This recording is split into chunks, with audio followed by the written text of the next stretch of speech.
नमस्कार. श्री स्वामी समर्थ सर्वांना. आजच्या व्हिडिओमध्ये तुम्हा सगळ्यांचे खूप खूप स्वागत आहे. स्वामी तुम्हा सगळ्यांना कायम सुखी ठेवो ही स्वामीचरणी प्रार्थना करते आणि आजच्या व्हिडिओला सुरुवात करते. तर आजचा व्हिडिओ असा आहे की आता बऱ्याच जणांना शिवलीलामृत ग्रंथाचे पारायण करायचे असते, पण त्यांच्याकडे ग्रंथ नसेल किंवा मग इतर ज्या सेवा आहेत महादेवाच्या, म्हणजेच की एक तांब्या भरून पाणी अर्पण करणे किंवा शिवलीलामृत ग्रंथाचे पारायण करणे, ज्या पण काही सेवा आहेत त्या सेवा करणं त्यांना जर शक्य होत नसेल तर त्यावेळेस काय करायचं आहे, मग शिवलीलामृत ग्रंथामधील हा एकच अध्याय आपल्याला महाशिवरात्रीच्या दिवशी पठण करायचं आहे. जरी तुम्हाला पठण करणं शक्य होत नसेल ग्रंथ नसल्यामुळं, तर तुम्ही मोबाईलवर लावून पण श्रवण करू शकता. कारण की हा अध्याय म्हणजेच की 11वा अध्याय आपल्याला यामधील वाचन करायचं आहे आणि ऐकायचं आहे. कारण की 11वा अध्यायाचं असं महत्त्व आहे की आपण ज्या पण काही सेवा केल्या नाहीत तरी हा अध्याय आपण ऐकला किंवा वाचन केला तरी पण त्याचं फळ आपल्याला मिळतं. 11वा अध्यायाला रुद्राध्याय असेही म्हणतात, त्यामुळे मग आपल्याला ह्या सेवेचा लाभ मिळतो. त्यामुळे मग आपण आजच्या व्हिडिओमध्ये अध्याय शिवलीलामृत ग्रंथातील अध्याय 11वा हा याबद्दलची आपण माहिती घेणार आहोत. तर मग अध्याय 11वा सार. आता प्रत्येक अध्यायामध्ये सार हे असतातच. तर सूत पुढे श्रोत्यांना कथा सांगू लागले. काश्मीर देशात भद्रसेन नावाचा राजा व त्याचा विश्वासून प्रधान होता. या दोघांना पुत्ररत्न होते. ते दोघेही मित्र असून लहानपणापासून शिवभजनाची आवड व विरक्त राहत असत. अंगाला भस्म व रुद्राक्ष घालणे यांना आवडत असे. हे पाहून राजा व प्रधान यांना चिंता पडली. पुढे काय होणार? एके दिवशी राजाकडे पराशर ऋषी आले. राजाने आपली चिंता ऋषींना सांगितली. ऋषींनी अंतर्ज्ञानाने पाहिले व म्हणाले, राजा, हे शिवभक्त का आहेत त्याची पूर्वकथा सांगतो. पूर्वी याच दिवशी नंदीग्रामी महानंदा नावाची एक वेश्या आई भाऊ समवेत राहत होती. तिने एक कोंबडा व एक माकड पाळले होते.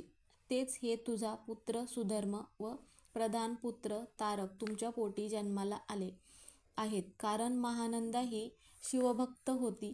तिने आपल्या नृत्यशाळेत एका शिवलिंगाची स्थापना करून ऋषी ब्राह्मणांना कथा पुराण सांगत असत. ते हे पूजावृत्त व कथा पुराण कोंबडा माकड यांच्या कानावर पडत असे. त्यांना तिच्याबरोबर शिवभजन घडत होते. एके दिवशी शंकराने तिची परीक्षा घेतली. सौदागराचा वेश घेऊन ते तिच्या घरी गेले. त्याचे रूप पाहून ती वेडावली व त्याचे स्वागत करून 3 दिवस मी तुमचीच आहे म्हणून सांगितले. याने आपले दिव्यलिंग तिच्याकडे दिले व चांगले ठेव, हा माझा प्राण आहे. हे जर जळाले किंवा भंगले तर मी अग्निकाष्ट घेईल. तिने ते लिंग नृत्यशाळेत ठेवले. दोघे आसनी बसले. रात्री नृत्यशाळेला अग्नी लागला व ते लिंग जळून भस्म झाले. ती धावत आली. प्रथम माकड व कोंबडा सोडला. ते वनात पळून गेले. पुढे सौदागराने अग्निकाष्ट घेतले. ही देखील सर्वस्वाचा त्याग करून अग्नीत उडी टाकली. तेवढ्यात शंकर प्रसन्न झाले व वर मागण्यास सांगितले. तिनं कुटुंबातील सर्वांसह नंदीग्रामी सर्वांचा उद्धार करा म्हणून विनंती केली. तिची ती इच्छा पूर्ण केली. राजा हे त्या कोंबडा आणि माकड यांना उत्तम जन्म मिळाले. ते सर्वांना शिवभजनाला लावतील. परंतु वाईट एवढेच आहे की ते आजपासून 7व्या दिवशी मृत्यू पावतील. पुढे ऋषींनी राजास रुद्राध्यायाची पारायण कर म्हणून सांगितले. सहस्त्रघट स्थापना करून ब्राह्मण हस्ते रुद्रघोष चालू केला. 7व्या दिवशी राजपुत्र बेशुद्ध पडला. तेव्हा पाराशर ऋषींनी त्याचे अंगावर रुद्रोदक शिंपडले. त्या योगे तो शुद्धीवर आला. सर्वांना आनंद झाला. पुढे सुधर्माने शिवदूतांनी प्राण कसे परत आणले त्याचा सर्व अनुभव पराशरांना सांगितला व नारद तेथे प्रकट होऊन तो अनुभव खरा आहे म्हणून सांगितले. पुढे राजाने सुधर्मास गादीवर बसवले व प्रधान पुत्रास प्रधानपद दिले. तो प्रधानास वनात गेला व कालांतराने त्यांना शिवलोकांची प्राप्ती झाली. तर अशा पद्धतीचा हा जो अध्याय आहे, तर ही जी कथा आहे, तर ही कथा अशी आहे. त्यामुळे मग महादेवाची जी आपण सेवा करतो त्यामध्ये शिवलीलामृत ग्रंथातील 11वा अध्याय श्रवण करणे किंवा वाचन करणे हे जास्त महत्त्वाचे आहे. जरी आपल्याला पारायण करणं शक्य होत नसेल तरीही हा अध्याय आवर्जून ऐकायचं आहे. कारण की आपण जे वर्षभरातील सोमवारचे उपवास करत नाही किंवा मग प्रदोष जे असतात महिन्यातून ते पण आपण जरी करत नसेल तर शिवलीलामृत ग्रंथातील हा अध्याय वाचन करणे आणि मग महाशिवरात्रीचा उपवास करणे तर आपल्याला वर्षभराचं मग आपल्याला फळ मिळतं. त्यामुळे मग हा जो अध्याय आहे तर हा अध्याय आवर्जून वाचन करायचं आहे. तर त्याचप्रमाणे आता बऱ्याच वेळा काय होतं की महाशिवरात्रीच्या दिवशी प्रत्येक मंदिरामध्ये खूप गर्दी असते. आता जर आपल्याला काही वस्तू अर्पण करायच्या असतील महादेवाच्या पिंडीवरती तर त्यावेळेस तुम्ही मग काही वस्तू घरी पण अर्पण करू शकता. की पहिली गोष्ट म्हणजे एक तांब्या भरून जल अर्पण करायचं आहे. कोणतीही वस्तू अर्पण करत असताना ओम नमः शिवाय ओम नमः शिवाय असा मंत्र म्हणायचा आहे. तर तुमच्या घरी जर शिवलिंग असेल देवघरामध्ये तर तुम्ही ह्या वस्तू अर्पण करू शकता. नसतील म्हणजे शिवलिंग नसेल तुमच्याकडे तर तुम्ही मग मंदिरात जाऊनच तुम्ही ह्या वस्तू अर्पण करायच्या आहेत. दुसरी गोष्ट म्हणजे दूध अर्पण करायचं आहे. ते कच्चे दूध अर्पण करायचं आहे. कारण की तापलेलं दूध कधीही अर्पण करू नये. थंड दूधच मग महादेवाच्या पिंडीवरती अर्पण करायचं आहे.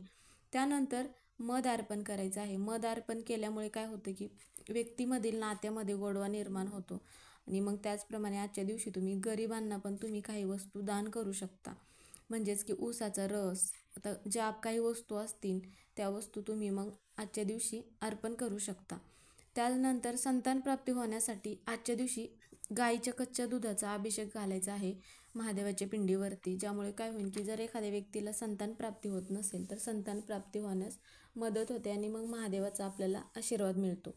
त्याचप्रमाणे जर बेलपत्र तुमच्याकडे 108 बेलपत्र तुम्हाला अर्पण करणं शक्य होत नसेल तर तुम्ही एक बेलपत्र पण अर्पण करू शकता. पण ते जे बेलपत्र आहे तर ते बोळ पडलेलं म्हणा किंवा खराब वगैरे तुटलेलं घेऊ नका. बेलपत्र एक जरी भेटलं तरी ते चांगलं बेलपत्र अर्पण करायचं आहे. जरी तुम्हाला बेलपत्र नाही भेटलं तरी तुम्ही ज्या मंदिरात जाल त्या मंदिरामध्ये बेलपत्र असेल तर ते पिंडीवरचं बेलपत्र घ्यायचं आहे आणि मग ते स्वच्छ धुवायचं आहे आणि त्यानंतर मग ते बेलपत्र तुम्ही अर्पण करायचं आहे. आणि त्याचप्रमाणे मग धोत्र्याचं फूल, फळ ज्यांना ज्या वस्तू शक्य होत असतील त्या वस्तू मग आजच्या दिवशी महादेवाच्या मंदिरात म्हणा किंवा तुम्ही घरी तुमच्याकडे शिवलिंग असेल तर घरी शिवलिंगावरती तुम्ही ह्या वस्तू अर्पण करू शकता. मग तुम्ही ज्या कोणतेही सेवा करणार असाल महादेवाच्या, तुम्ही महादेवाच्या मंदिरात जाऊन करणार असाल किंवा घरीच जरी सेवा करणार असाल तर त्या सेवा प्रदोष काळामध्ये करायच्या आहेत. म्हणजेच की सायंकाळच्या वेळेमध्ये सेवा करायच्या आहेत. कारण की सायंकाळच्या वेळेमध्ये म्हणजेच की प्रदोष काळामध्ये जे आपण काही सेवा करतो आपण त्याचं फळ आपल्याला नक्की मिळतं आणि महादेवाचा आपल्यावरती आशीर्वाद राहतो आणि आपल्या ज्या आपण काही इच्छा असतील त्या इच्छा पूर्ण होतात. आणि ह्या सेवा केल्यानंतर मग आपल्याला आजच्या दिवशी म्हणजेच की तुम्ही महाशिवरात्रीच्या 7 दिवस नंतर पण तुम्ही हा अध्याय जो आहे तर दररोज ऐकलात किंवा वाचन केलात तरीही चालेल. कारण की नंदी पक्ष असतो त्यामुळे जरी तुम्ही दररोज ऐकलात तरीही चालेल. आजचा व्हिडिओ हा इथेच संपला. व्हिडिओ कसा वाटला कमेंट करून नक्की सांगा. व्हिडिओ आवडला तर व्हिडिओला लाईक करा. चॅनलवर नवीन असाल तर चॅनलला सबस्क्राईब करा. कमेंटमध्ये ओम नमः शिवाय किंवा हर हर महादेव हे लिहायला विसरू नका.